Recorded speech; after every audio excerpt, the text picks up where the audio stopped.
بعد عصر الدويلات والتمزق جاء عهد يسمى عصر الدولة العثمانية، يمكن تقرؤونها في كتب التاريخ.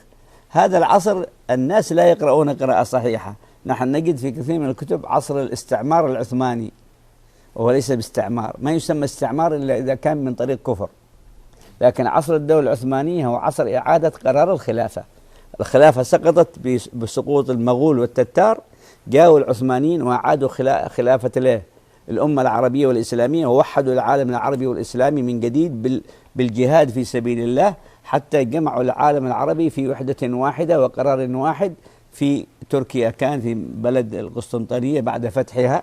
والنبي صلى الله عليه وسلم قال: خير الأمراء أميرها وخير الجيش جيشها. إذن فثبت بالنص أن هذه الخلافة العثمانية كانت خلافة شرعية صحيحة، أعادت قرار الخلافة الإسلامية في الحكم وفي العلم إلى موقعه. هذه مرحلة الخلافة، وهي مرحلة طويلة بلغت إلى أكثر من 400 سنة، وخاصة في مراحل القوة. هي في آخرها ضعفت واخترقت وحصل فيها خلل، لكن هي في أصلها قرارها صحيح بالنص، وكذلك بمواقف رجالها. ثم بعد ذلك جاء العهد المدونم. لاحظوا العبارة، العهد المدونم. 14 سنة في حياة العالم العربي والإسلامي حكمها اليهود من غير أن يعرف المسلمون ذلك، وهو أن مجموعة من اليهود أسلموا في تركيا ودخلوا الإسلام وعملوا في داخل تركيا بنشاط وعلم، حتى وصلوا إلى درجة الترقي أنهم شاركوا في المنظمات وشاركوا في الأحزاب التي نقلوها من الغرب، وكونوا حزب يسمى حزب الاتحاد والترقي. والأحزاب ما هي من الإسلام، لكن هؤلاء كونوها بناء على التأثر بمن؟ بالكفار في عالم الغرب. فصار هذا الحزب أشبه ما يكون بالمعارضة ضد الدولة، ضد قرار السلطان العثماني. وكبر هذا المعارضة حتى في الجيش وحتى في الأمن وحتى في الشعب، حتى تكونت مجموعات ثائرة ضد الحكم العثماني بحكم 14 السنة التي حكم فيها من؟ اليهود، وتسمى مرحلة الدونمة. ومعنى الدونمة أي مجموعة من اليهود دخلوا في الإسلام وأفسدوا في داخل الإسلام حتى بلغوا إلى قرار الحكم. وآخر خليفة إسلامي حمل قرار الحكم والعلم هو من؟ عبد الحميد الثاني. ولذلك عندما نقرأ عن عبد الحميد الثاني نعرف أنه آخر خليفة ربط بين الحكم والعلم في العالم العربي والإسلامي، ثم جاء من بعد 3 أو 4 من أبناء عمومته، لكن كانوا تحت قرار من؟ كانوا تحت قرار اليهود. واستمر هذا الأمر حتى ظهر من أعلن في تركيا الدولة العلمانية، وهي ما تسمى بالجمهورية، في عصر واحد يسمى من؟ مصطفى أتاتورك. الأتراك كانوا يعتبرونها بطل، لأنه حرر الترك من علاقتها بالدول العربية والإسلامية وأعطاها قوميتها. لكن هو في الأصل إنما أوجد السياسة العلمانية الكافرة في بلده، ثم فصل العالم العربي والإسلامي عن دولة الخلافة، فتمزق العالم العربي والإسلامي بالاستعمار، يعني بغزو العالم الغربي لبلاد العرب والمسلمين وتجزئتها جغرافيا، ثم تجزئتها في قرار الحكم والعلم. فإذا عرفنا العهد المدونم. الآن بندخل في قراءة مراحل الاستعمار اللي نسميها، كيف بدأ في العالم العربي والإسلامي سقوط القرار من المسلمين إلى الكفار. ولما نقول سقوط القرار أي قرار الحكم وقرار العلم. في رقم 8 عندكم مرحلة الاستكبار والاستظهار. في هذه المرحلة ظهرت الثورة الصناعية. أنتم الآن ترون الكهرباء، ترون القطار يصلحون له العمل بدون قطار. هذه متى برزت؟ هذه برزت مع ظهور الثورة الصناعية. الثورة الصناعية عبارة عن شخصيات في أوروبا غربية استخدمت عقولها استخدام صحيح، ففجرت الطاقة والمادة وبدأت تصنع. بدأوا يظهرون أولا الكهرباء، عرفوا الكهرباء من خلال واحد اسمه من؟ أديسون، عرفتم؟ كذلك ظهرت قضية القطار، استخدام المازوت والديزل وما إلى ذلك، واكتشف البترول واكتشفت المعادن، وبدأت قراءة الحياة قراءة مادية بحتة واضحة علمية من خلال قراءة ما في الجبال، من خلال قراءة الثروات. فوجد العالم الغربي أن العالم مليء بالثروات، وأنه لابد من السيطرة على الثروات لأجل تظل بأيديهم ثروات العالم. فلذلك جاءت مرحلة الاستكبار، وهي هذه ما تكبر فيه الكافر على الشعوب، وبدأ يستفيد من القراءة العلمية المادية. هذه مرحلة.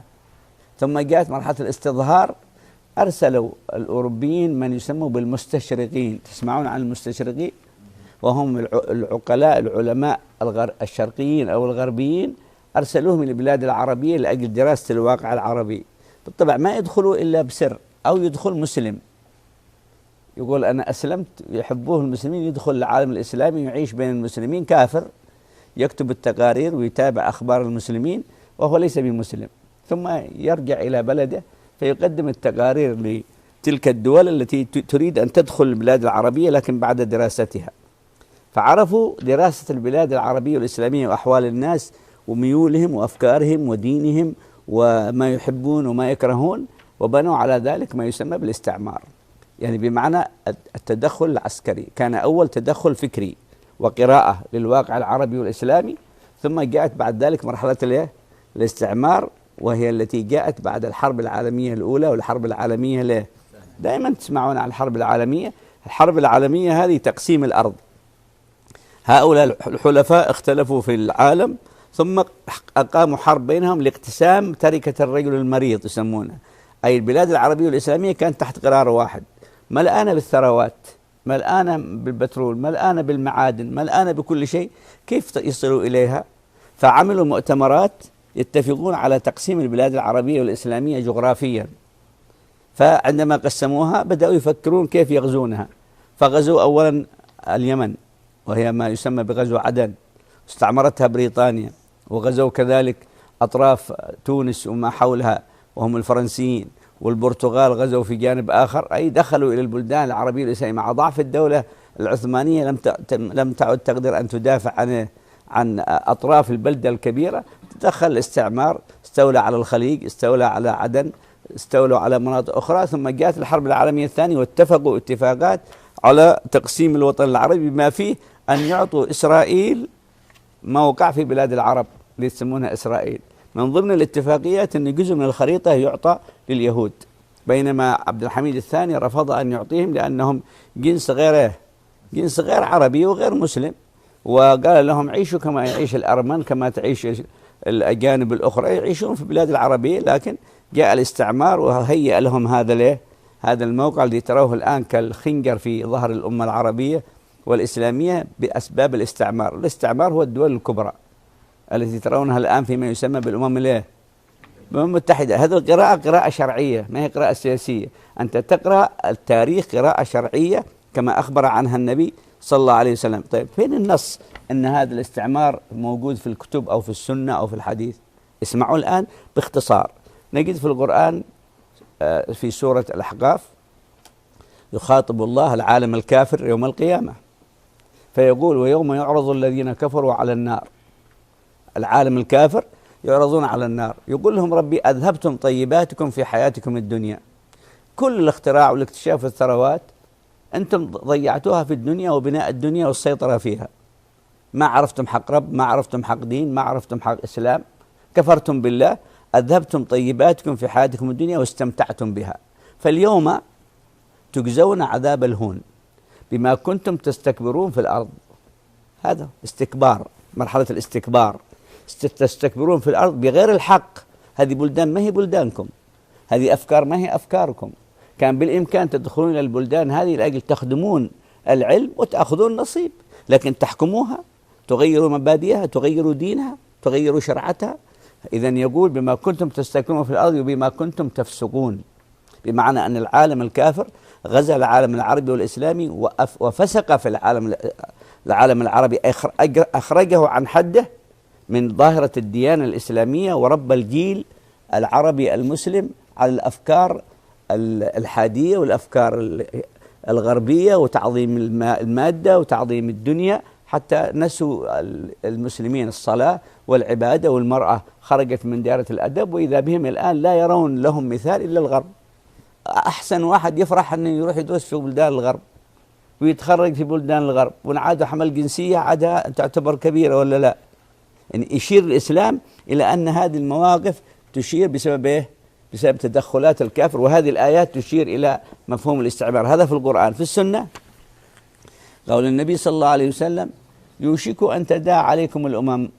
يوشك يعني سيأتي زمان تداعى عليكم الأمم، أي تجتمع عليكم الأمم، أنتم العرب والمسلمين تكونوا قلة من حيثيات العلم والحكم ضعاف، لكن يتداعى عليكم الأمم كما تداعى الأكلة على قصعتها. اللي يأكلون ما يأكلون إلا على قصعة، يعني أنتم بلدكم الآن بالثروات مثل قصعة دسمة، فيتداعون على بلدكم ليقتسموا هذه الثروات.